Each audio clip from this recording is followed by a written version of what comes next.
¿Qué relación tienes con el ayuno? ¿De cuántas horas es? ¿Cada cuánto tiempo? Etc.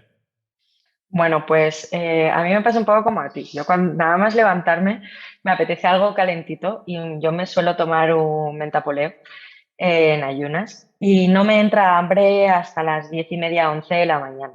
De hecho, cuando voy a trabajar yo me hago un tupper la noche anterior porque sé que a las 7 de la mañana no tengo hambre. Entonces yo me lo llevo al trabajo y a media mañana cuando me entra hambre desayuno. ¿Qué pasa? Que al final yo, de forma completamente natural y sin forzar, suelo estar 12, 13 horas casi todos los días sin comer. El ayuno, en mi opinión, hay que hacerlo de forma intuitiva, tanto hombres como mujeres, no se debe forzar.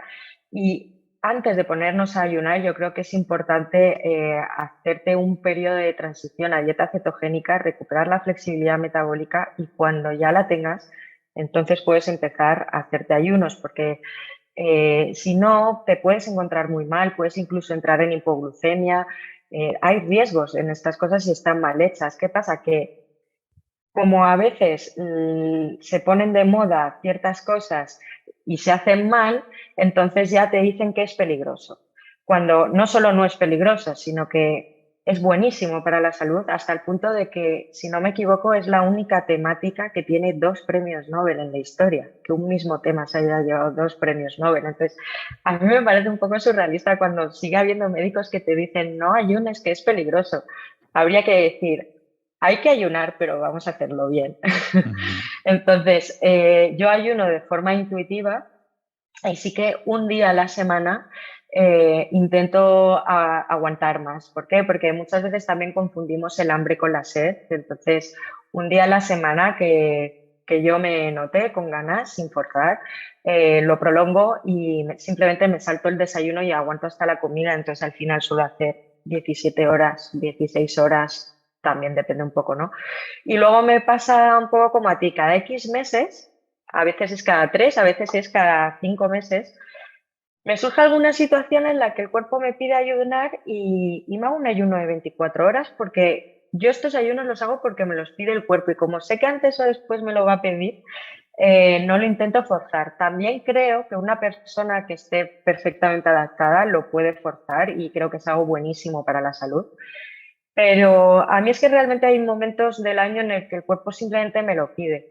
Y mi récord han sido 32 horas sin comer, haciendo un entrenamiento de fuerza después de 32 horas sin comer, que fue espectacular, es de las mejores experiencias que he tenido, porque cuando haces un entrenamiento después de un ayuno prolongado, pues hay una serie de hormonas que van a aumentar y te dan una energía extra eh, que es una sensación maravillosa que solo puedes vivir si entrenas muy, muy intensamente después de un ayuno un poco largo, de al menos 24 horas. Y es una experiencia que a mí me encantó y fue después de una comida de Navidades que me puse tan hasta arriba de todo que al día siguiente me levanté y no tenía hambre. Y dije, pues no voy a comer porque es que no tengo hambre. Y es que al día siguiente me levanté y tampoco tenía hambre. Y así estuve 32 horas, entrené y cuando terminé el entrenamiento, que además yo pensé, bueno, no te vuelvas muy loca porque como llevas tanto sin comer, igual no levantes tanto peso, ¿no? Pues empecé a entrenar y a los 10 minutos más o menos de empezar a entrenar me dio una subida de energía espectacular y cada vez más peso y hice un entrenamiento increíble y después de entrenar me entró muchísimo hambre y entonces ahí fue cuando rompí el ayuno justo después de entrenar y fueron eso, 32 horas. Yo creo que el ayuno es algo maravilloso, no solo para la regulación de la glucosa, sino por la autofagia, por la regeneración celular, para la longevidad, pero como todo hay que hacerlo con cabeza. Si te pones a hacer ayunos todos los días, al final va a ser un estrés continuado para el cuerpo y pues no es que no te vaya a hacer ningún bien, yo creo que vas a tener el efecto rebote de un estrés continuado. Ciertos estímulos tienen que ser puntuales y de forma puntual son muy, muy buenos, pero de forma continuada te pueden hacer daño. Entonces, básicamente yo creo que es lo que hay que tener en cuenta para Ujú. hacer un buen ayuno. Sí, en el tema de la longevidad, mucho se ha hablado, por ejemplo, yo me he leído el libro y he escuchado los podcasts con Joe Rogan del doctor David Sinclair sobre la longevidad y estas cosas que es lo que comentas. Tampoco hay que volverse muy loco porque estamos hablando de artificialmente decirle al cuerpo que tenemos escasez, que no hay abundancia.